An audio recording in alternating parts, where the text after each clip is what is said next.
আচ্ছা শোন, আহ, আমাদের আগের দিন তাপগতিবিদ্যার আমরা জাস্ট প্রথমে যে জিনিসগুলো পড়ছিলাম ওই জিনিসগুলো ছিল হচ্ছে, ওয়ালাইকুম আসসালাম, ওই জিনিসগুলো 9-10-এর বেসিকই ছিল, তাপমাত্রা স্কেল ছিল। আজকে থেকে মেইনলি এই এইচএসসির পড়াশোনাটা আর কি। ওকে, তো আগের দিনের গুলা ওরকম আহ, এই চ্যাপ্টারের জাস্ট প্রথম দিকের কিছু বেসিক কথাবার্তা ছিল। মেইন এই চ্যাপ্টারের যে মেইন থিম বা মেইন পড়াশোনা এটা আজকে থেকেই শুরু হবে মেইনলি।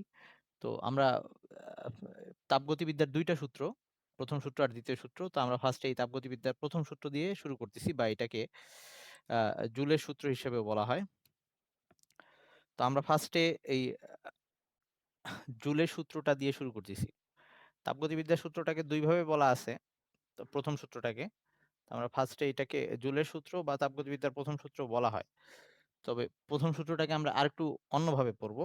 আগে এই জুলের সূত্রটা বলে নেই। জুল যেটা বলছে যে আমরা জানি যে তাপ এক প্রকার শক্তি, তাপের এককটাও জুল, আবার কাজের এককটাও জুল। মানে আমরা আহ, শক্তিকে কাজে রূপান্তর করতে পারি, আবার কাজকে যদি শক্তিতে রূপান্তর করতে পারি তাহলে কাজ আর শক্তি পরস্পরের সমানুপাতিক হবে। আই মিন ধর, আমি যত খাবার খাবো বা আমার বডিতে যত বেশি শক্তি উৎপন্ন হবে আমি তত কাজ করতে পারবো, মানে কাজ আর শক্তি পরস্পরের সমানুপাতিক। ওকে, আবার কাজ করলে সেটা শক্তিতে রূপান্তর হইতে পারে। যেমন আমরা ধর একটা ওই ইসের উপরে, যে স্প্রিং এর উপরে কাজ করলাম, তাহলে তার মধ্যে একটা শক্তি জমা হয়। তো এই যে কাজ আর শক্তি কাজ আর শক্তির সাথে যে সম্পর্কটা এটা পরস্পরের সমানুপাতিক। তো এইটাকে আমি একটু সূত্র আকারে লিখে দিচ্ছি, সেটা হচ্ছে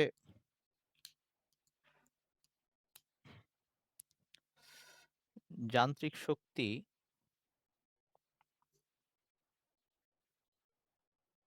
বা তথা, যেভাবে বই লেখা আছে ওভাবে লিখতেছি, তথা কাজকে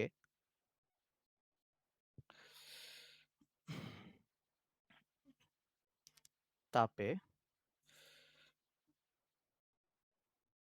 বা তাপ শক্তিকে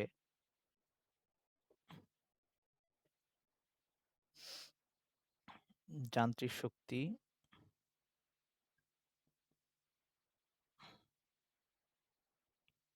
তথা কাজে রূপান্তরিত করলে, মানে সহজ কথায় যদি আমি তাপকে কাজে রূপান্তর করি অথবা কাজ থেকে তাপ আনি এরকম যদি করি, কাজে রূপান্তরিত করলে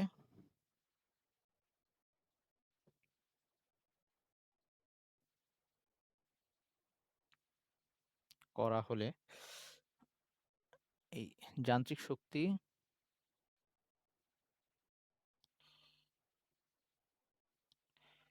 ও তাপ পরস্পরের সমানুপাতিক, বা সহজ কথায় কাজ ও তাপ পরস্পরের সমানুপাতিক। ওকে,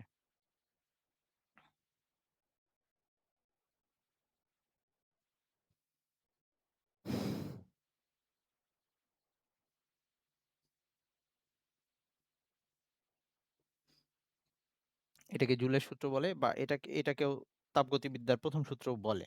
ওকে, তবে আমাদের যদি পরীক্ষায় তাপগতিবিদ্যার প্রথম সূত্র আসে আমরা এইটা লিখবো না, একটু পরে আরেকটা বলবো সেটা লিখবো আর কি। তো এটাকে জুলের সূত্র আকারে বললে তখন এটা লিখবো। আচ্ছা, তাহলে এইটা যদি ম্যাথমেটিক্যালি লিখি তাহলে ব্যাপারটা কি, যে কাজকে যদি ডাব্লিউ দিয়ে দেখাই আর তাপকে যদি কিউ দিয়ে দেখাই তাহলে ডাব্লিউ আর কিউ হচ্ছে পরস্পরের সমানুপাতিক। বা আমরা এটাকে এইচ দিয়েও লেখা যেত, হিট দিয়েও লেখা যেত।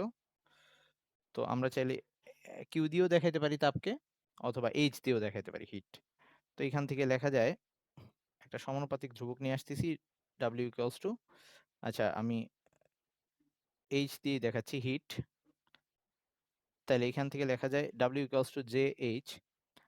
এখানে একটা কনস্ট্যান্ট নিয়ে সমানুপাতিক ধ্রুবক নিয়ে আসলাম, কনস্ট্যান্ট নিয়ে আসলাম। এই কনস্ট্যান্টটাকে আমরা বলতেছি জুলের ধ্রুবক বলা হয়, অথবা এটাকে তাপের যান্ত্রিক সমতা বা তাপের যান্ত্রিক তুল্যাঙ্ক এভাবে বলে, তাপের যান্ত্রিক তুল্যাঙ্ক, বা কখনো জুলের ধ্রুবকও বলে। তাহলে আমরা যদি তাপ থেকে কাজ বা কাজ থেকে তাপ রূপান্তর ঘটাই তাহলে কাজ আর তাপ পরস্পরের সমানুপাতিক হবে। তো এখানে এই সমানুপাতিক সাইনটাকে উঠে একটা কনস্ট্যান্ট নিয়ে আসছি যেটাকে বলা হচ্ছে তাপের যান্ত্রিক তুল্যাঙ্ক, অথবা জুলের ধ্রুবক, অথবা কখনো কখনো তাপের যান্ত্রিক সমতা এরকম বলে। তো আমরা এই যে এর সংজ্ঞা দেওয়ার চেষ্টা করি। ওকে, যে এর সংজ্ঞাটা যদি দেওয়ার চেষ্টা করি তাহলে এরকম দাঁড়াচ্ছে যে আমরা ওখানে যদি h equals to 1 বসাই, মানে h equals to যদি 1 বানাই দিই তাহলে w equals to j হয়ে যাচ্ছে। তার মানে একক তাপ উৎপন্ন করতে যে পরিমাণ কাজ করতে হয় সেটাকেই আমরা তাপের যান্ত্রিক তুল্যাঙ্ক বলতে পারি। তাহলে এটা একটু লিখে নেই, অর্থাৎ যখন h equals to 1 তখন w equals to আসতেছে j।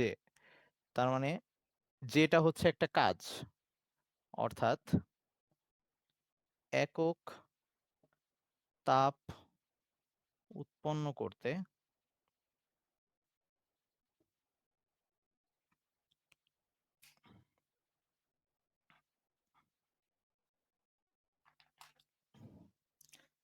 যে পরিমাণ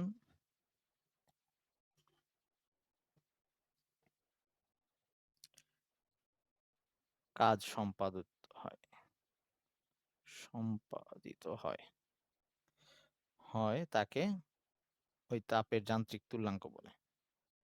তাকে তাপের যান্ত্রিক তুল্যাঙ্ক বলে।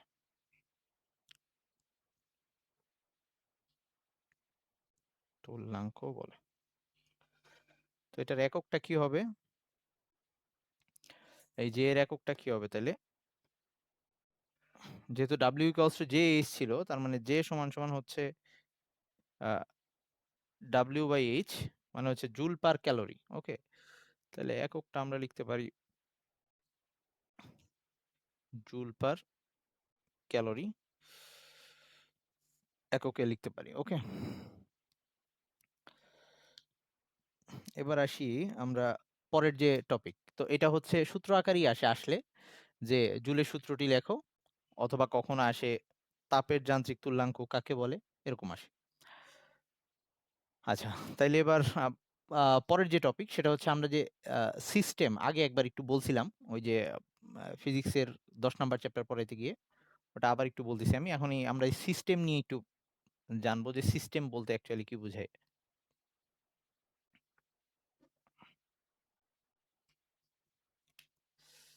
সিস্টেম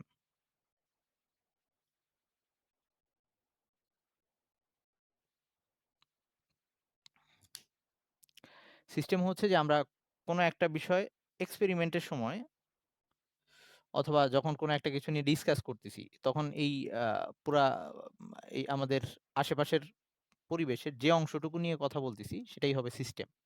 তো আমি বলছিলাম যে যদি আমরা একটা পাত্রে পানি গরম করতে থাকি এবং সেই পানির তাপমাত্রা বা ওটা নিয়েই যদি আমাদের ডিসকাশনটা হয় তাহলে ওই পাত্রের পানি ওই পুরোটা একটা সিস্টেম হবে। তো এরকম তাপগতীয় প্রক্রিয়া, যেটা এই তাপগতীয় প্রক্রিয়া আমরা সিস্টেম কথাটা বারবার চলে আসবে আমাদের। তো আমাদের এই সিস্টেম একটা তাপগতীয় সিস্টেমের পুরাপুরি অবস্থা বর্ণনা করার জন্য আমাদের ৩টা স্থানাঙ্ক দরকার হয়। একটা হচ্ছে পি, ভি আর টি, মানে হচ্ছে প্রেসার, ভলিউম আর তাপমাত্রা। এই ৩টা দিয়ে আমরা একটা গ্যাসের অবস্থা বলতে পারি। এরকম বেশিরভাগ ক্ষেত্রে আমরা গ্যাস নিয়েই কথা বলতেছি এখানে। তো এইটাকে বলা হয় তাপগতীয় স্থানাঙ্ক।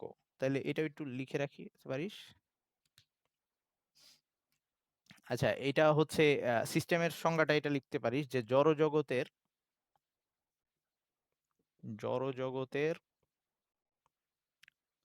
যে অংশটুকু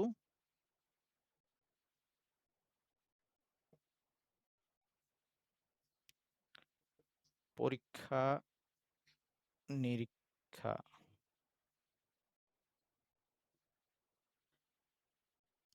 জন্য বিবেচনা করা হয়।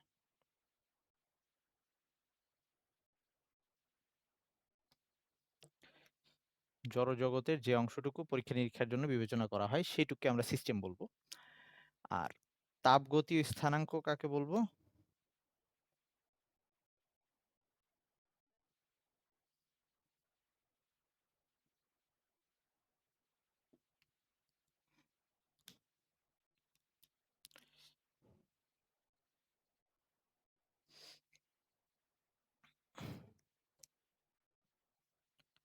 যে সকল রাশি দ্বারা একটি তাপগতীয়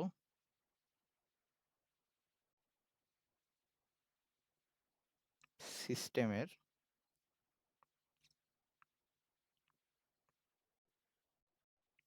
অবস্থা বর্ণনা করা যায়।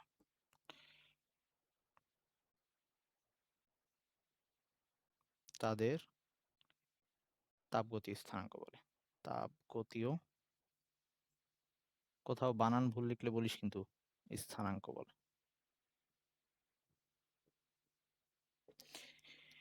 এরা হচ্ছে আমাদের পি, এখন আমরা যেগুলো নিয়ে কথা বলবো সেটা হচ্ছে পি ভি আর টি, প্রেসার, আয়তন আর তাপমাত্রা। ওকে, তো এই যে পরিবর্তনের জন্য এই পিভিটি এর পরিবর্তন হবে, আমরা আমরা যে টাইপের পরিবর্তনের কারণে এই তাপগতীয় স্থানাঙ্কের পরিবর্তন হয় সেগুলোকে আমরা তাপগতীয় প্রক্রিয়া বলি। তো তাপগতীয় প্রক্রিয়া কয়েকটা টাইপের হয়, একটু পরে আসবো আমরা সেটা। তার আগে এই সিস্টেম কয়টা টাইপের হইতে পারে সেটা একটু বলে নিই।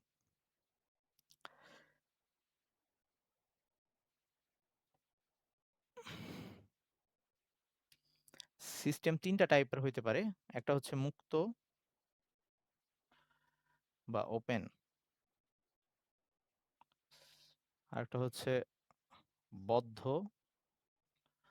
বা ক্লোজড, আর একটা হচ্ছে বিচ্ছিন্ন বা আইসোলেটেড।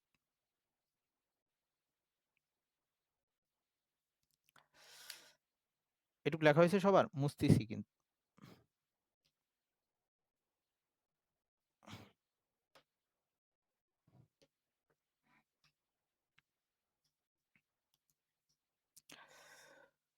ওকে, মুক্ত বলতে কিরকম বুঝাবো? ধর আমরা যদি এখন একটা পাত্রে পানি গরম করতেছি, আমরা একটা পাত্রের মধ্যে পানি গরম করতেছি এবং খোলা পাত্র, এবং পাত্রের দেয়াল হচ্ছে সুপরিবাহী, ওকে, তাপের পরিবাহী।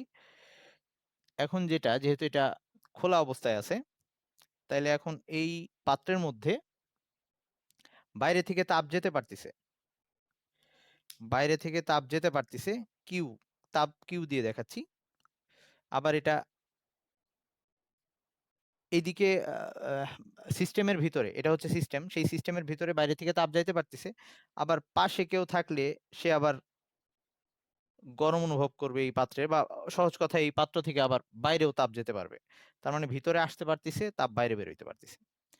একই সাথে এখন এটা যেহেতু খোলা পাত্র, তার মানে এইখান থেকে পানি কিছু বাষ্প হয়ে উপরে চলে যাচ্ছে, ওকে, বাষ্প হয়ে কিছু পানি উপরে চলে যাচ্ছে।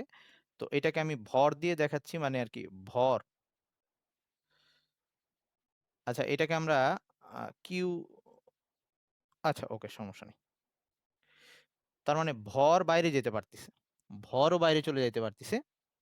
আবার বাইরে থেকে কিছু কিন্তু এখানে এসে পড়তে পারে। ধর বাইরের কোনো একটা ভর এখানে আসতে পারে, কোনো পোকামাকড় এসে পড়তে পারে, অথবা বাইরের কিছু, যেহেতু ঢাকনা খোলা, যে কোনো কিছু এখানে এসে পড়তে পারে। তার মানে এখানে ভর বাইরে যাওয়ার অপশন আছে, ভর ভিতরে ঢোকার অপশন আছে।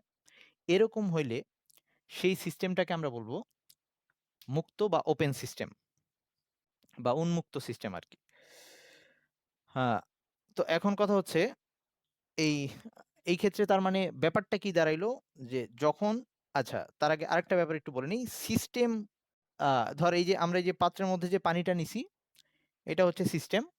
আর সিস্টেমের আশেপাশে যা আছে, আই মিন এই পাত্রের দেয়ালটা হচ্ছে সিস্টেম বাউন্ডারি, এর আশেপাশে যা আছে সেগুলো হচ্ছে পরিবেশ।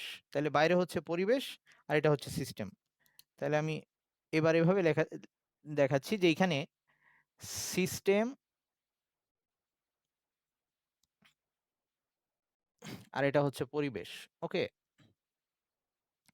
এই সিস্টেম আর পরিবেশের মধ্যে এখানে ইয়াও যাইতে পারবে, শক্তি, এনার্জি ই দিয়ে দেখাই। শক্তি ইন আউট দুইটাই হইতে পারবে। ওকে, এখানে শক্তি যাওয়া আসা করতে পারতেছে, বাইরেও যাইতে পারতেছে, আসতেও পারতেছে। এখানে শক্তি যাইতেও পারবে সিস্টেম থেকে পরিবেশে, আবার এখানে আসতে পারবে শক্তি। ওকে, হিট এটাও কিন্তু, বা শক্তি, হিট শক্তি আকারে বললাম, আর ভরের ক্ষেত্রে মাস এম দিয়ে দেখাইলাম, সিস্টেম থেকে পরিবেশে যাইতে পারতেছে, আবার আসতে পারতেছে। এটা হচ্ছে মুক্ত সিস্টেমের ক্ষেত্রে। তার মানে কখন একটা সিস্টেমকে মুক্ত বলবো, যদি ওই সিস্টেমের সাথে পরিবেশের, বা ওপেন বলবো বা উন্মুক্ত সিস্টেম বলবো, যখন ওই সিস্টেম আর পরিবেশের মধ্যে শক্তি আর ভরের আদান প্রদান হইতে পারে, এরকম হইতে পারলে তখন সেটাকে বলবো আমরা ওই ওপেন সিস্টেম। আচ্ছা, এবার দুইটাই বিনিময় হইতে পারে এরকম যদি হয়। এবার আমি সেকেন্ডটাই চলে যাই, তাহলে এটা হচ্ছে ওপেন। এবার আমি যেটা করলাম, এই পাত্রটাকেই, কেউ না বুঝলে বলিস, এগুলো একটু ভালো করে বোঝা লাগবে আমাদের। এই পাত্রটাকে আমরা তাপ দিচ্ছি, পানি গরম করতেছি, বাট এবার উপরে একটা ঢাকনা দেওয়া আছে। এইবার যেটা হচ্ছে, তাপ ভিতরে ঢুকতে পারতেছে, মানে এনার্জি ভিতরে ঢুকতে পারতেছে। তো কিউ দিয়ে আমি তাপ বুঝাইলাম বা এনার্জি। আবার এনার্জি বাইরেও আসতে পারতেছে, আশেপাশে কেউ থাকলে এই পাত্রের হিট সে অনুভব করতে পারবে, তাইলে বাইরেও যাইতে পারতেছে, এনার্জি ঢুকতে পারতেছে, বেরোইতে পারতেছে।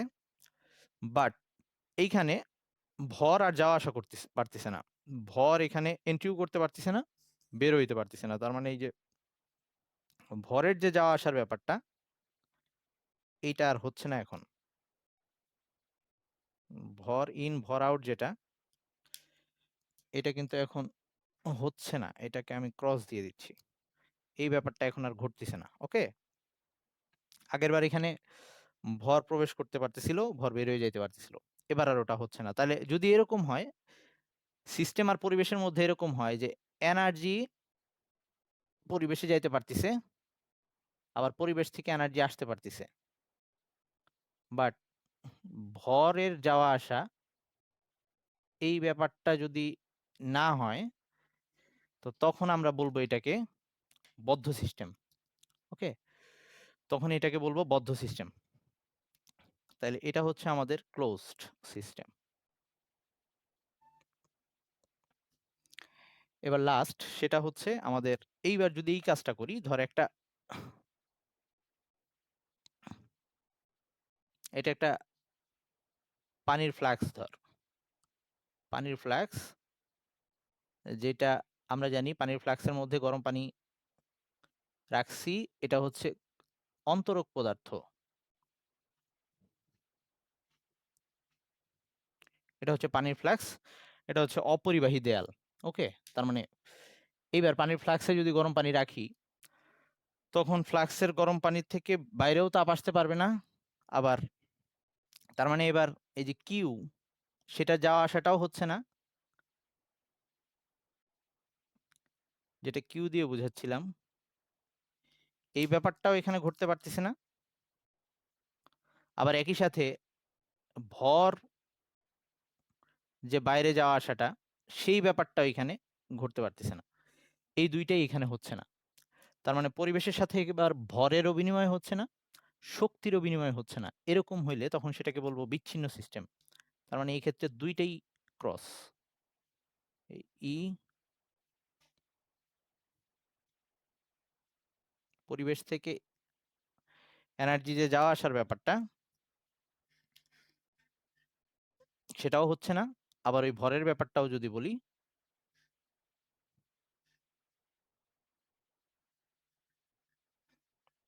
এই ব্যাপারটাও হচ্ছে না। তাহলে প্রথম ক্ষেত্রে ভর আর শক্তি দুইটারই আদান প্রদান হইতে পারবে, বিনিময় হইতে পারবে ওই পরিবেশের সাথে সিস্টেমের। দ্বিতীয় ক্ষেত্রে শুধুমাত্র শক্তির আদান প্রদান হইতে পারবে, ভর হবে না। আর লাস্টেরটায় কোনোটাই হবে না। এরকম হইলে এই তিনটা সিস্টেমকে আমরা তিনটা ভাবে নামকরণ করতেছি। আশা করি এটুক নিয়ে কারো কোনো প্রবলেম নাই নাকি? বিচ্ছিন্ন হচ্ছে যখন সিস্টেমের সাথে পরিবেশের শক্তিরও বিনিময় ঘটবে না, একই সাথে ভরেরও বিনিময় ঘটবে না। এরকম হইলে তখন সেটাকে বিচ্ছিন্ন বলবো। যেমন ফ্লাক্সের, এখানে কোনো তাপ দেওয়া হয় নাই, গরম পানি রাখছি ফ্লাক্সের মধ্যে এরকম, অথবা ফ্রিজের মধ্যে এখন একটা কিছু আছে। তো ফ্রিজের মধ্যে যে জিনিসটা আছে, ফ্রিজের ভিতরে বাইরে থেকে তাপও যাচ্ছে না, আবার মানে ভিতর থেকেও বাইরে আসতেছে না। আর আর যেহেতু ফ্রিজ ক্লোজ, তার মানে তার ভেতরে ভর যাওয়া আসারও ওয়ে নাই, এরকম একটা অবস্থা। তো ফ্লাক্সের মধ্যে যখন আমরা গরম পানি রেখে দিই তখন এই ব্যাপারটা ঘটে। বুঝা গেছে এইটুক? আচ্ছা, তাহলে এবার আমরা এই সিস্টেম বুঝে গেলাম। বারবার আমাদের এইসব কথাগুলো আসবে সামনে, যে এই আইসোলেটেড সিস্টেম, তারপর হচ্ছে ওপেন সিস্টেম, ক্লোজ সিস্টেম, এই ব্যাপারগুলা সামনে আসতে পারে আরো। আচ্ছা, এবার আসি অভ্যন্তরীণ শক্তি বা অন্তস্থ শক্তি। অন্তস্থ শক্তি বা অভ্যন্তরীণ শক্তি, যেটাই বলি না কেন একই কথা।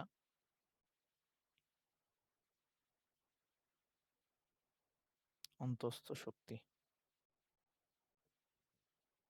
এটাকে আমরা ইউ দিয়ে দেখাবো, ক্যাপিটাল ইউ। অন্তস্থ শক্তি কি জিনিস? যে যে কোনো একটা পদার্থের মধ্যে তার অণু পরমাণুগুলার কম্পন, তারপর হচ্ছে আহ, ঘূর্ণন বা এরকম নানা টাইপের যে তার মধ্যে অনুপরমাণুগুলার যে মুভমেন্ট থাকবে, এবং একই সাথে আন্তঃকণা আকর্ষণ বিকর্ষণ বল, এগুলার জন্য তার মধ্যে সবসময় একটা শক্তি জমা হয়ে থাকে। আমরা এটা জানি যে গ্যাসের ক্ষেত্রে যদি চিন্তা করি, গ্যাসের অণুগুলো অনেক বেশি ছোটাছুটি করতে পারে, তার মানে অণুগুলার মধ্যে সবসময় একটা গতিশক্তি আছে।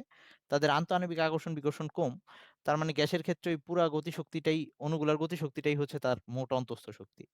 এরকম তরলের ক্ষেত্রে যদি চিন্তা করি, যে অণুগুলার মধ্যে ছোটাছুটি আছে, অণুর ছোটাছুটি আছে, কিছু জায়গা জুড়ে ছোটাছুটি করতে পারে, একই সাথে অণুর আন্তঃআণবিক আকর্ষণ বল তুলনামূলক কম। তো সেক্ষেত্রে ওই আন্তঃআণবিক আকর্ষণ বিকর্ষণ বলের জন্য যে শক্তিটা আসছে সেটা হচ্ছে বিভব শক্তি, আর যে একটু এদিক ওদিক চলাফেরা করতে পারতেছে ওইটা হচ্ছে তার গতিশক্তি। ওই দুইটা মিলে ওই তরলের মধ্যে মোট শক্তি একটা জমা আছে।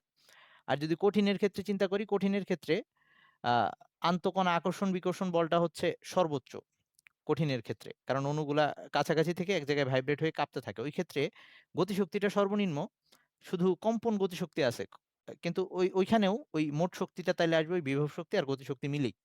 তার মানে সহজ কথায়, প্রত্যেকটা পদার্থ যেভাবেই থাকুক না কেন, পদার্থের মধ্যে এই অণু পরমাণুগুলার মুভমেন্টের জন্য আর একই সাথে তাদের আন্তঃকণা আকর্ষণ বিকর্ষণের জন্য এর মধ্যে সবসময় একটা শক্তি জমা থাকে, যেটাকে আমরা অন্তস্থ শক্তি বলতেছি।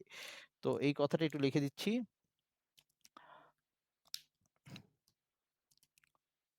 বস্তুর অভ্যন্তরস্থ অভ্যন্তরস্থ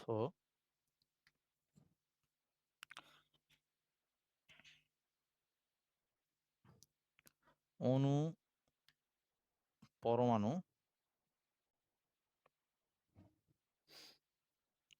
ও মৌলিক কণাসমূহের ও মৌলিক কণাসমূহের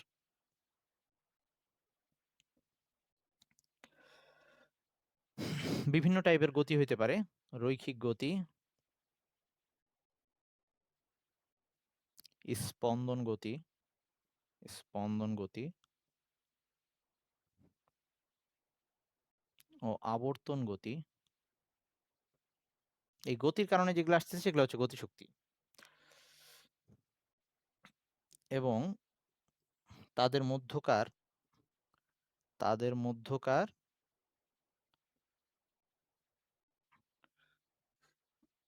পারস্পরিক বলের কারণে, মানে ওই যে আকর্ষণ বিকর্ষণ যেটা বললাম, পারস্পরিক বলের কারণে উদ্ভূত উদ্ভূত শক্তিকে অন্তস্থ শক্তি বলে।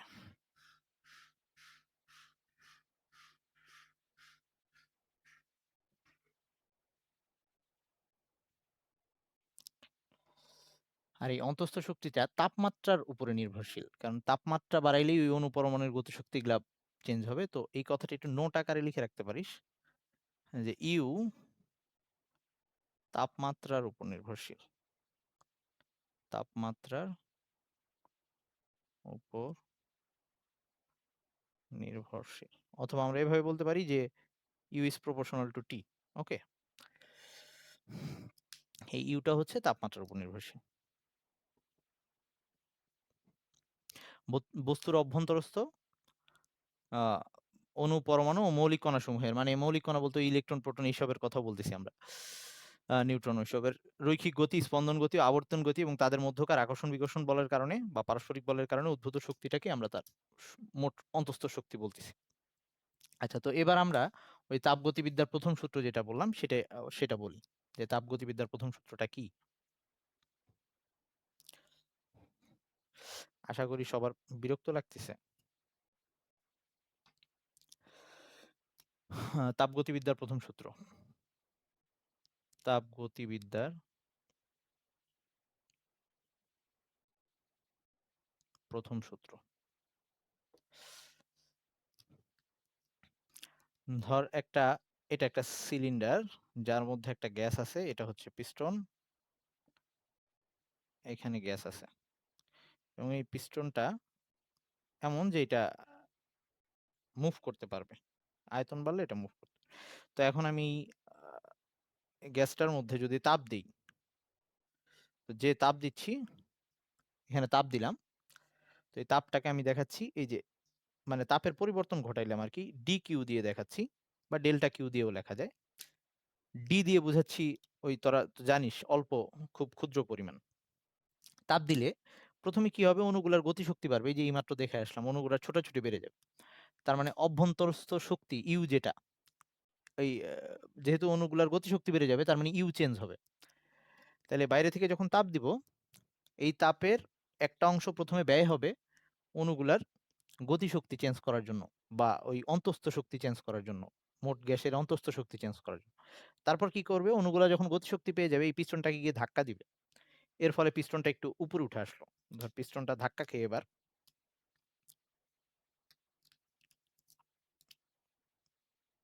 এই পজিশনে চলে আসলো। ওকে, তাহলে আমি তাপ দেওয়ার ফলে দুইটা ব্যাপার ঘটলো। একটা হচ্ছে এর ভিতরে অভ্যন্তরস্থ শক্তির কিছু পরিবর্তন হইলো, তার ওই অন্তস্থ শক্তির পরিবর্তন হলো, যেটাকে আমরা ডি ইউ দিয়ে লিখতেছি, বা এটা ডেল্টা দিয়েও লেখা যায়। আচ্ছা, ফার্স্টে ডেল্টা দিয়ে লিখি, ডেল্টা কিউ পরিমাণ তাপ দিলাম, অন্তস্থ শক্তির পরিবর্তন হলো ডেল্টা ইউ পরিমাণ। ওকে, চেঞ্জ হইল। আর সাথে সে আরেকটা কি করলো, পিস্টনটাকে ধাক্কা দিয়ে সরাই দিল, তার মানে সে একটা কাজও করছে। তাহলে এখানে সে একটা কাজও করে ফেলছে, যেটাকে আমরা ডেল্টা ডাব্লিউ বলতে পারি। ওকে, এখানে একটা কাজও ঘটছে। তাইলে আমার দেওয়া তাপটা দুইটা ভাগে ভাগ হয়ে গেছে। তাপের কিছু অংশ দেখ, প্রত্যেকটারই কিন্তু একক জুল, এটাও জুল, এটাও জুল। তার মানে আমি যদি ধরলাম যে আমরা 300 জুল তাপ দিছি, 300 জুলের মধ্যে একটা অংশ ব্যয় হয়েছে কি করতে, অন্তস্থ শক্তির পরিবর্তন ঘটাইতে, আরেকটা অংশ ব্যয় হয়েছে কাজ করতে। তার মানে টোটাল ব্যাপার, যা তাপ দিছিলাম সেটা দুই ভাগে ভাগ হয়ে গেছে। তার মানে সহজ কথায় ব্যাপারটা এরকম দাঁড়াচ্ছে যে delta Q equals to delta U plus delta W. এটা নিয়ে কারো কোনো আপত্তি আছে কিনা, যে আমি যে পরিমাণ তাপ দিব, তাপের কিছু অংশ ব্যয় হয়ে গেছে অণুগুলার গতিশক্তি বাড়াই দিতে, বা ওই যে অন্তস্থ শক্তি চেঞ্জ করে দিতে, আর বাকি অংশ ইউজ করে ওই পিস্টনটা কাজ করছে, এই বা গ্যাসটা কাজ করছে, সে কি করছে, পিস্টনটাকে ধাক্কা দিয়ে সরাই দিছে। তার মানে যে শক্তি তাকে সাপ্লাই করছিলাম, সেই শক্তিটা দিয়েই সেই শক্তিটা দুইটা ভাগে ভাগ হয়ে গেছে। একটা অংশ অন্তস্থ শক্তির পরিবর্তন ঘটাইছে, আর একটা অংশ কাজে ব্যয় হয়েছে। কারণ শক্তির ধ্বংস বা সৃষ্টি নাই, এটা আমরা তো জানি, যে শুধুমাত্র এক অবস্থা থেকে অন্য অবস্থায় রূপান্তর হইতে পারে। এইটুক নিয়ে কারো কোনো কোশ্চেন আছে? আচ্ছা, তাহলে আমরা এটাকে সূত্র আকারে বলতেছি, যে যখন যখন কোনো সিস্টেমে, তাহলে এটা একটা সিস্টেম ছিল, যখন কোনো সিস্টেমে তাপ শক্তি সরবরাহ করা হয়, তাপ শক্তি সরবরাহ করা হয় বা দেওয়া হয় আর কি,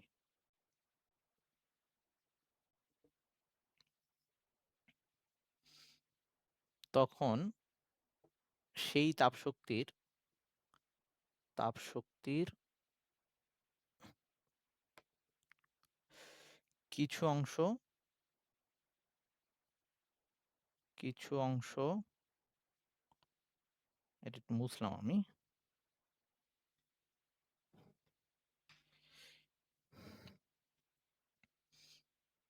অন্তস্থ সিস্টেমের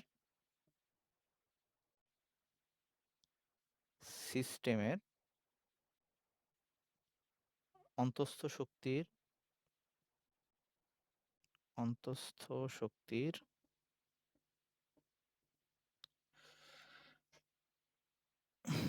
বৃদ্ধিতে সহায়তা করে এবং বাকি অংশ দ্বারা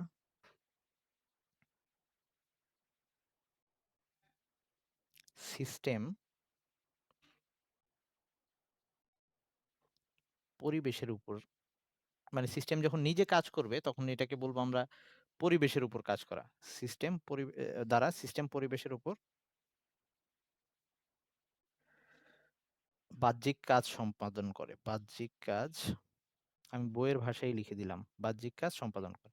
আমরা খুব সহজভাবে এটা বললে এরকম বলা যাইতো যে, আমরা যদি সহজভাবে বলতে চাইতাম তাহলে এভাবে বলা যাইতো যে কোনো একটা সিস্টেমে তাপ সরবরাহ করলে তার কিছু অংশ সিস্টেমের অভ্যন্তরীণ শক্তি বৃদ্ধিতে ব্যয় হয়, বাকি অংশ দিয়ে সিস্টেম কাজ সম্পন্ন করে। এই সহজ কথা, বইয়ের ভাষায় লিখলাম আর কি।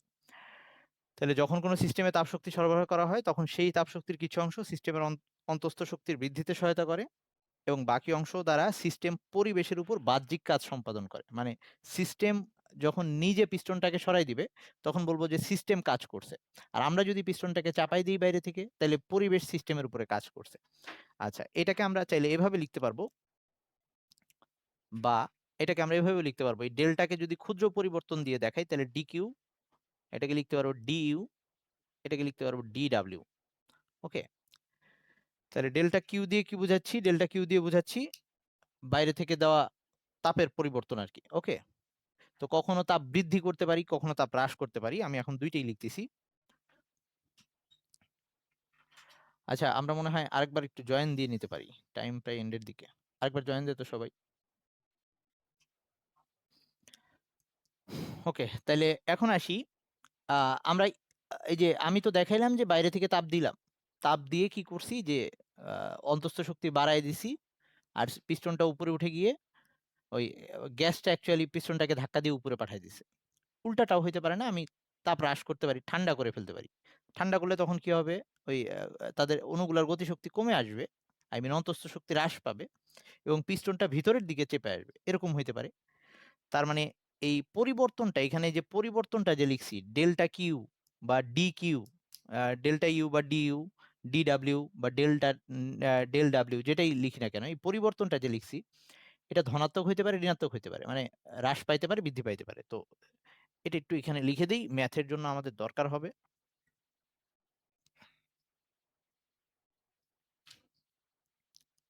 যে যদি ডেল্টা কিউ পজিটিভ হয়, এর মানে কি বোঝাচ্ছে, বা ডি কিউ যদি পজিটিভ হয়, ডি কিউ বা ডেল্টা কিউ পজিটিভ হওয়া মিন্স যে সিস্টেমে আমরা তাপ দিচ্ছি, সিস্টেমের তাপ বৃদ্ধি পায় আর কি, এরকম। সিস্টেমে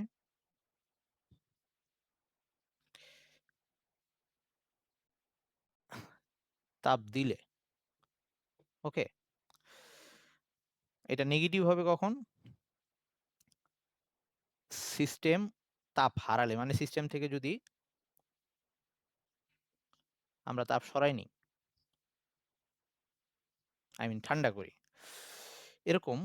ডিইউ বা ডেল্টা ইউ এটা যদি পজিটিভ হয় তার মানে অন্তস্থ শক্তি বেড়ে গেছে, অন্তস্থ শক্তি বৃদ্ধি, আই মিন যখন তাপ দিব ওই অণুর পরমাণুর গতিশক্তি বেড়ে গেছে, এরকম হইলে তখন অন্তস্থ শক্তি বৃদ্ধি।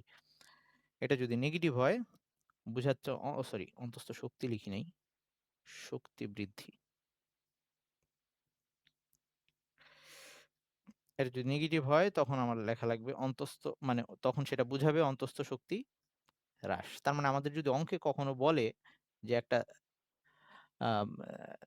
সিস্টেমের যে অন্তস্থ শক্তি এই 100 জুল পরিমাণ হ্রাস পেল, এরকম যদি বলে, তার মানে আমরা ডিউটা ম্যাথে যখন ম্যাথ করার সময় ডিউ এটা নেগেটিভ বসাবো, মানটা মাইনাস বসাবো। আচ্ছা, তারপর ধর ডি ডাব্লিউ বা ডি এ ডেল্টা ইউ এটা যদি পজিটিভ হয়, এর মানে হচ্ছে ওই সিস্টেম পরিবেশের উপরে কাজ করছে, মানে প্রসারণ। ওকে, এটা দিয়ে আমরা প্রসারণ বুঝবো, প্রসারণ। আর এটা যদি নেগেটিভ হয়, তার মানে আমি পিস্টনটাকে চাপে আনছি, এটা দিয়ে সংকোচন বুঝবো।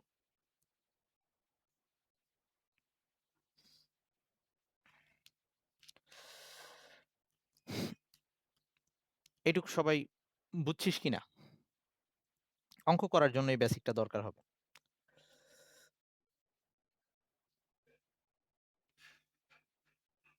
হ্যাঁ, এই কখনো কখনো যদি আমার একটা অঙ্কে ডাব্লিউ এর মান মাইনাস আসে, এর মানে বোঝাচ্ছে যে ওইটাকে সংকোচন করা হয়েছে। ওকে, সিস্টেমটাকে সংকোচন করা।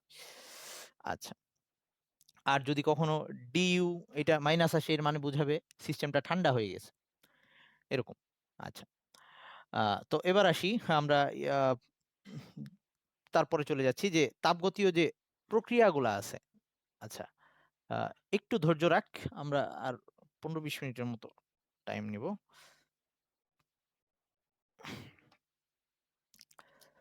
আচ্ছা, বিভিন্ন তাপগতীয় প্রক্রিয়া, তাপগতীয় প্রক্রিয়ায় প্রক্রিয়ায় কৃত কাজের হিসাব, কৃত কাজের হিসাব।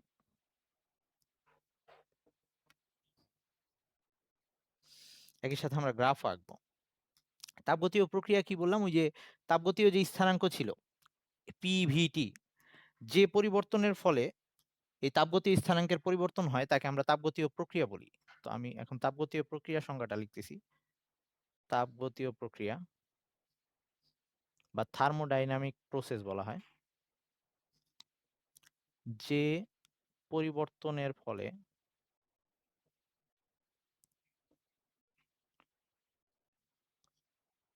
তাপগতীয় স্থানাঙ্কের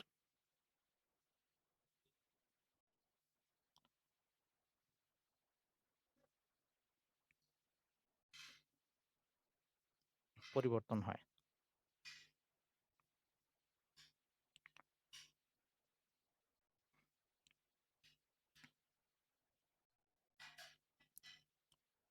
তাকে তাপগতীয় প্রক্রিয়া বলে। তো এই তাপগতীয় প্রক্রিয়া 4টা টাইপের হইতে পারে। আমি আগে একটু ভিডিও দেখাবো, তারপর আমরা বোর্ডে আসবে। যেটুকু পসিবল হয়তো আজকে 2টা নিয়ে আলোচনা করা যাবে সর্বোচ্চ, বাকি 2টা আমরা পরের দিন দেখব। তো আগে একটু ভিডিও দেখে আসি, একটু ওয়েট। ওকে, আমরা তাপগতীয় প্রক্রিয়া বলতে যেটা বুঝাই, তাপগতীয় প্রক্রিয়া বললাম যে ওই যে পিভিটি, এই 3টে স্থানাঙ্কের যে কোনো একটার মানে পরিবর্তন হবে আর কি। পরিবর্তন হইলে তখন আমরা এই প্রক্রিয়ায়, যে প্রক্রিয়ায় এই পরিবর্তনটা হবে সেগুলোকে আমরা তাপগতীয় প্রক্রিয়া বলবো। তো আমরা এই তাপগতীয় প্রক্রিয়াটাকে আমরা অবশ্য এখন যেহেতু ওই যে বললাম পড়ে ফেলছি, বয়েলের সূত্র, চার্লসের সূত্র, এগুলো আমরা জানি, তো এখন এই জিনিসগুলো আমাদের কাছে অনেকটা সহজ হবে।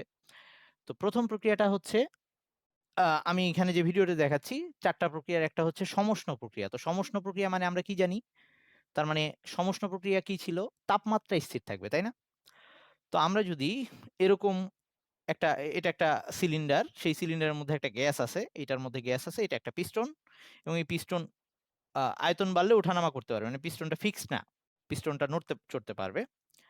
তো আমরা যদি এই পিস্টনটার দেয়ালটা যদি সুপরিবাহী হয়, যে পরিবেশের সাথে তাপের আদান প্রদান করতে পারবে, তো এখানে যদি ধীরে ধীরে তাপ দেই, তাহলে এই পিস্টনটার তাপমাত্রা চেঞ্জ হবে না, মানে পরিবেশের সাথে সে তাপমাত্রা আদান প্রদান করে আবার ব্যালেন্স করে ফেলবে, মানে তাপমাত্রা সবসময় একই থাকবে। এইখানে এই থার্মোমিটারটা একটু নজর রাখিস। ওকে, তাহলে দেখ আমি খুব ধীরে ধীরে তাপ দিচ্ছি, তো তখন ব্যাপারটা এরকম হবে, এই আস্তে আস্তে এই যে গ্যাসের আয়তন বাড়তেছে, তাপ দিচ্ছি, গ্যাসের আয়তন বাড়তেছে। ওকে, তো এই যে এখানে একটা গ্রাফ আঁকা হচ্ছে, আমরা জানি যে গ্যাসের আয়তন বাড়লে চাপ কমে আসে।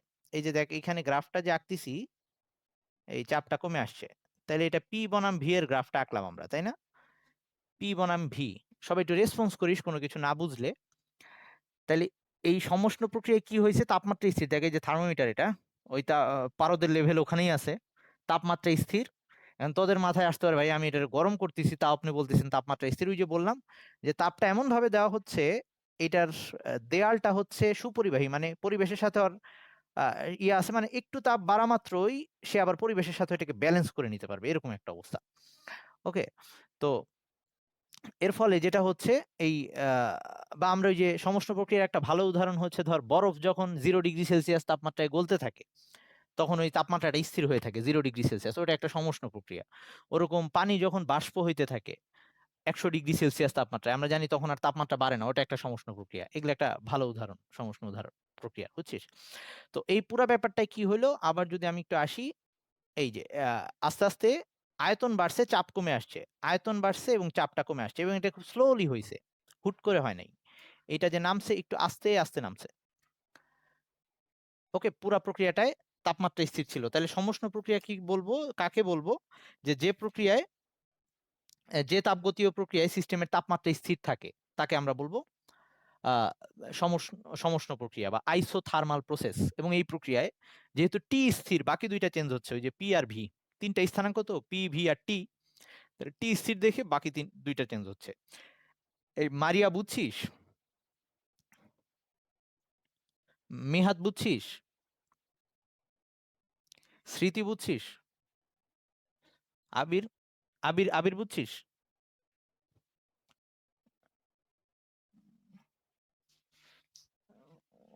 নাহলে ওই, আচ্ছা, কারো যদি এরকম চিন্তা ভাবনা হয় যে ভাইয়া আমি মোমবাতি দিব না, ওকে, তাহলে ব্যাপারটা এরকম যে তুই পিস্টনটাকে জাস্ট হাত দিয়ে উপরে তুলবি, এরকম একটা অবস্থা। পিস্টনটাকে হাত দিয়ে উপরে তুলবি, তাইলেই হবে, কিন্তু হুট করে না। ওকে, জাস্ট আমরা একটা গ্যাসকে প্রসারিত করতেছি, কিন্তু খুব ইয়াতে, আই মিন স্লোলি। আচ্ছা, তো এখন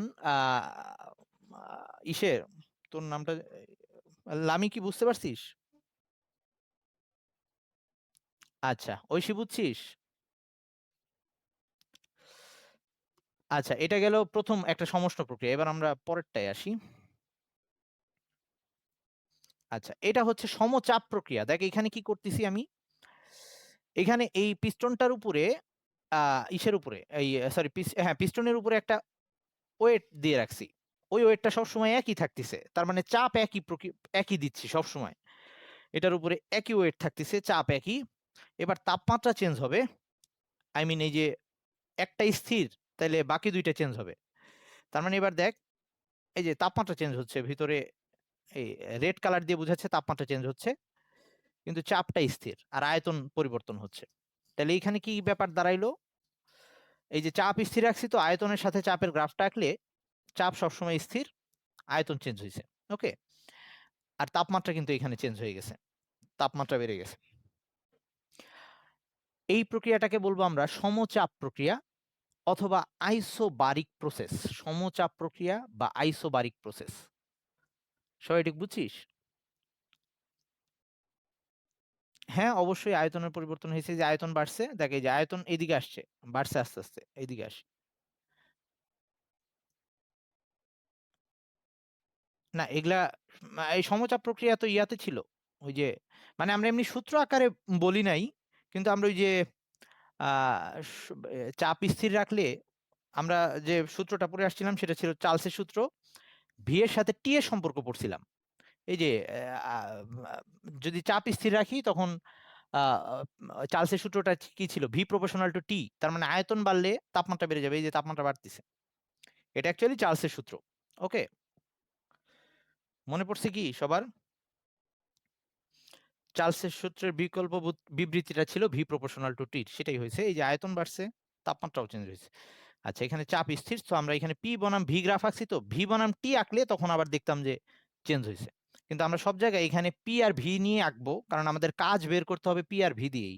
এটা আমরা নেক্সট ক্লাসে বুঝবো, হয়তো আজকে আমি ওইটাই যাব না।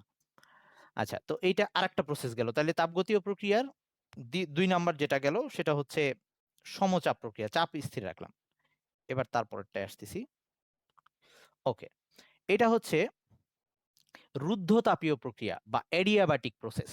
এটা কেমন, এখানে গ্যাসটাকে রাখা হয়েছে এমন একটা পাত্রের মধ্যে, যে পাত্রটা পুরাপুরি ইনসুলেটর দিয়ে, মানে অন্তরক দিয়ে ইয়া করা, আবদ্ধ, বা এইটার মধ্যে ওই যে বিচ্ছিন্ন সিস্টেম, এর বাইরে বা ভিতরে তাপ আসা যাওয়ার করার কোনো অপশন নাই, এবং ওই যে ভরও যাইতে পারবে না। তো এখন কি করব, যদি আমরা এখন এইটাকে এই পিস্টনটাকে দেখ, এটা খুব দ্রুত পিস্টনটাকে আমি হুট করে ইয়া করে ফেলি, উঠায় ফেলি অথবা হুট করে নামায় ফেলি, তখন চাপ হুট করে বেড়ে যাবে, চাপ হুট করে কমে যাবে, এরকম একটা অবস্থা হবে। দেখ আমি যদি একটু খেয়াল কর, খুব দ্রুত পিস্টনটাকে খুব দ্রুত উঠানো হচ্ছে, এটা কিন্তু ওই যে দেখ এই যত পিস্টনটা উঠাচ্ছি তাপমাত্রা নেমে আসতেছে, তাপমাত্রা নেমে আসার রিজনটা আমি একটু পরে বলতেছি। কিন্তু এখানে একটা খেয়াল কর, এই গ্রাফটা কিন্তু এই সমষ্ণ প্রক্রিয়ায় বয়েলের সূত্রের গ্রাফের মতোই, কিন্তু বয়েলের সূত্রের তুলনায় এটা আরো তাড়াতাড়ি নামতেছে, বয়েলের সূত্রটা একটু স্লোলি নামতেছিল, এটা আরো দ্রুত নেমে যাচ্ছে। এই ব্যাপারটাকে আমরা রুদ্ধতাপীয় প্রক্রিয়া বলতেছি। তো এইখানে যখন আমি প্রসারিত করলাম তখন তাপমাত্রা নেমে আসলো, এটার ব্যাখ্যাটা আমি বলতেছি।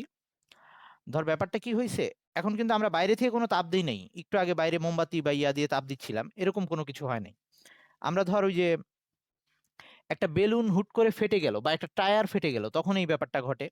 অথবা আমরা একটা ওই যে কি বলবো এটাকে, ধর ওকে আমি এভাবেই ব্যাখ্যা দিচ্ছি যে একটা গ্যাস নিয়ে তুই গ্যাসকে হুট করে চাপায় ফেললি অথবা হুট করে প্রসারিত করে ফেললি, তখন যে ব্যাপারটা হবে, আমরা বলছি যে গ্যাসের মধ্যে যে শক্তি জমা ছিল সেটারে বলছিলাম অন্তস্থ শক্তি, তাই না? তো ধর আমি এরকম একটা এই গ্যাসকে হুট করে যদি প্রসারিত করে ফেলি, তার অণুপরমাণুগুলো দূরে সরে যাচ্ছে, অণুপরমাণুগুলো হুট করে দূরে সরে যাচ্ছে। হুট করে দূরে সরে যাওয়া মানে কি? তার মানে তার আহ আন্তঃআণবিক আকর্ষণ বলটা ছিন্ন করে অণুগুলা কিন্তু একসাথে হয়েছিল, তার মানে তাদের আন্তঃআণবিক আকর্ষণ বল অনেক বেশি ছিল। আমরা হুট করে এই পিস্টনটাকে উপরে উঠাই ফেলতেছি, বা এটা এটা হচ্ছে হঠাৎ করে ঘটা একটা জিনিস। ওকে, হুট করে একটা গ্যাসের প্রসারণ বা সংকোচন হইলে এইরকম ব্যাপারটা হবে। হুট করে টায়ার ফেটে যাওয়া, অথবা ধর ওই যে আমরা যখন টায়ার পাম্প করি, যে পাম্পারটা দিয়ে পাম্প করি, পাম্পারটাকে খুব দ্রুত উঠানামা করাই, সেসব ক্ষেত্রে রুদ্ধতাপীয় প্রক্রিয়াটা ঘটে, এইরকম প্রক্রিয়াটা ঘটে। আচ্ছা তাইলে বা গাড়ির পিস্টনের মধ্যে, তোর ওই যে টিভিতে যখন গাড়িগুলার ওই যে ইসের মোবিল টোবিলের অ্যাড দেখবি, তখন ওখানে এরকম পিস্টন উঠানামা করার একটা ভিডিও থাকে, আমি সামনে অবশ্য দেখাবো নি ওগুলা, ওটার মধ্যে এই ব্যাপারটা ঘটে আর কি, গাড়ির ইঞ্জিনের মধ্যে। তো এইখানে যখন আমরা এইখানে অণুগুলো অনেক কাছাকাছি ছিল, তাদের এই গ্যাসের অণুগুলোর মধ্যে আন্তঃআণবিক শক্তি অনেক বেশি ছিল, আমি কি করছি, এই হুট করে যখন পিস্টনটাকে উঠাই ফেলতেছি, তখন তো হুট করে আয়তন বেড়ে গেছে, এই জন্য চাপ কমে গেছে, এইটা নিয়ে তোদের কারো কোনো আপত্তি থাকার কথা না, যে আয়তন বেড়ে গেলে চাপ কমে যায়, তোরা জানিস। কিন্তু কথা হচ্ছে তাপমাত্রা কেন কমে গেল যখন আমি এটাকে বাড়াই দিলাম? তাপমাত্রা কমে যাওয়ার রিজনটা কি? তাপমাত্রা কমে যাওয়ার রিজনটা হচ্ছে অণুগুলাকে যখন হুট করে দূরে সরাই দিছি, তার মানে অণুগুলার আন্তঃআণবিক আকর্ষণ বল ছিন্ন করে অণুগুলাকে দূরে সরে যাইতে হয়েছে, তার মানে অণুগুলাকে কাজ করতে হয়েছে। তো আমরা একটু আগেই বলছি যে মানে আর কি, আমি বাইরে থেকে শক্তি দেই নাই, সে কাজ করছে, এটা কেমনে সম্ভব? কারণ শক্তি তো কাজে রূপান্তরিত হয়, এরকমই একটা ব্যাপার ছিল। তার মানে অবশ্যই অণুগুলার যেহেতু দূরে পিস্টন সরে যাওয়ার কারণে অণুগুলার যেহেতু দূরে সরে যাইতে হয়েছে, তাহলে অণুগুলার আমি তো বাইরে থেকে তাপ দিইনি, অণুগুলা তাহলে শক্তিটা কোত্থেকে নিছে? অণুগুলা নিছে শক্তিটা তাদের ভেতরে যে শক্তি জমা ছিল, ওই যে অন্তস্থ শক্তি যেটাকে বলি, প্রত্যেকটা পদার্থের মধ্যেই আছে, সেই অন্তস্থ শক্তিরই কিছু অংশ নিয়ে তারা এখানে কাজ করছে। তার মানে অণুগুলাকে আমি যেহেতু বাইরে থেকে শক্তি দেই নাই, অণুগুলা যখন দূরে সরে গিয়ে এই পিস্টনটা উপরে উঠার সাথে সাথে তারাও দূরে সরে গেছে, আই মিন তাদের আন্তঃআণবিক আকর্ষণ বল ছিন্ন করতে হয়েছে, আন্তঃআণবিক আকর্ষণ বলকে ছিন্ন করে তাদের দূরে যাইতে হয়েছে, তার জন্য যে শক্তিটা দরকার হয়েছে, এই গ্যাসের ভিতরের অণুগুলার ভিতরে যে শক্তি জমা ছিল সেই শক্তির কিছু অংশ ব্যয় করে এই কাজটা হয়েছে। এর ফলে যেটা হয়েছে, গ্যাসের তাপমাত্রাটা বা গ্যাসের অভ্যন্তরীণ শক্তি হ্রাস পাইছে, মানে গ্যাসটা ঠান্ডা হয়ে গেছে। কথা বুঝছিস সবাই? তার মানে হ্যাঁ, না এটা বয়েলের সূত্র না, এটা বয়েলের সূত্র না। ওকে, সবাই এটা একটু কনফার্ম থাকি, সেটা বয়েলের সূত্র না। কিন্তু বয়েলের সূত্রের মতো দেখতে একটু চেঞ্জ হয়েছে। কোথায় চেঞ্জ হয়েছে ওটাও আমরা সামনে গিয়ে দেখব। তাইলে আমরা রুদ্ধতাপীয় প্রক্রিয়া কি বললাম? রুদ্ধতাপীয় প্রক্রিয়া হচ্ছে যে হুট করে যদি গ্যাসের সংকোচন বা প্রসারণ করা হয় এবং সেটা যদি অন্তরক পদার্থ দিয়ে আবৃত থাকে, বা অন্তরক পদার্থ দিয়ে আবৃত না থাকলেও খুব খুব দ্রুত সংকোচন প্রসারণ হইলে সেটা অ্যাকচুয়ালি রুদ্ধতাপীয় সংকোচন প্রসারণই হবে বা রুদ্ধতাপীয় প্রক্রিয়াই হবে। সেই ক্ষেত্রে কি হবে, প্রসারিত করে ফেললে অণুগুলা দূরে সরে যাবে, মানে তাদের আন্তঃআণবিক আকর্ষণ বল ছিন্ন করা লাগবে অণুগুলার, তার জন্য যে শক্তি দরকার হবে সেটা সে তার ভেতরের শক্তি থেকেই নিবে। এর ফলে প্রসারিত করার ফলে তাপমাত্রা হ্রাস পাবে, গ্যাসটা ঠান্ডা হয়ে যাবে। ওকে? আর যদি উল্টা কাজ করি, পিস্টনটাকে হুট করে নিচে নামায় দেই, তখন আবার অণুগুলা একসাথে চেপে আসবে। তার মানে আন্তঃআণবিক আকর্ষণ বল আবার বেড়ে যাবে। তার মানে তখন তাদের মধ্যে আবার অন্তঃস্থ শক্তি বেড়ে যাবে। অন্তঃস্থ শক্তি আবার বেড়ে যাবে, তখন আবার তাপমাত্রা বেড়ে যাবে। তার মানে রুদ্ধতাপীয় প্রক্রিয়ায় যদি একটা গ্যাসকে প্রসারিত করি, তাপমাত্রা কমে যায়। সংকুচিত করলে তাপমাত্রা বেড়ে যাবে। ওকে? এই প্রসেসটা হচ্ছে রুদ্ধতাপীয় প্রক্রিয়া। আর এই গ্রাফটা, এটা কিন্তু বয়েলের সূত্রের গ্রাফ না। বয়েলের সূত্রের মতো দেখতে। বয়েলের সূত্র পুরাপুরি না, একটু ডিফারেন্স আছে, সেটা আমরা সামনে গিয়ে দেখব। বয়েলের সূত্রের সাথে এটার ডিফারেন্সটা কোথায়? আমি একই ব্যাপারটা যদি বয়েলের সূত্রের জন্য খাটাইতাম, তাহলে গ্রাফটা আরেকটু আস্তে, আস্তে স্লোলি নামতো। আর এখানে দেখতেই পারতেছি হুট করে আয়তন চেঞ্জ করতেছি। তাহলে এই হুট করে আয়তন চেঞ্জ করব, খুব বেশি চাপ কমে যাবে। মানে দ্রুত নেমে আসছে এটা। আচ্ছা, এগুলার প্রুফও আমরা সামনে পড়ব। আরেকটা প্রসেস বাদ আছে আমাদের, সেটাই যাচ্ছি।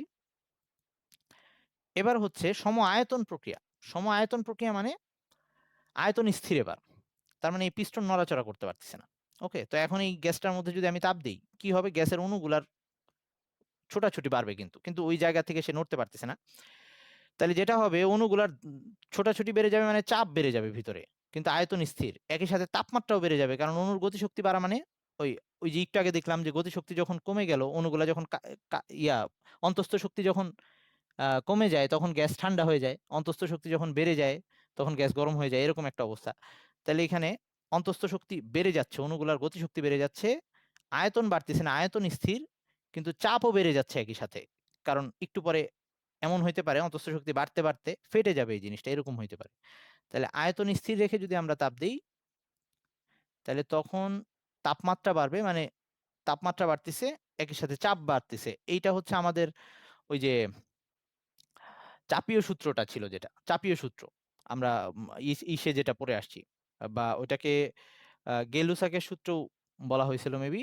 আমরা ওই 10 নাম্বার চ্যাপ্টারে যেটা পড়ে আসছিলাম, যে ওখানে চাপ স্থির থাকলে ভি আর সরি আয়তন স্থির থাকলে পি আর টি পরস্পরের সমানুপাতিক ছিল। মানে ওটা চার্লসের সূত্রের মতোই দেখতে ছিল।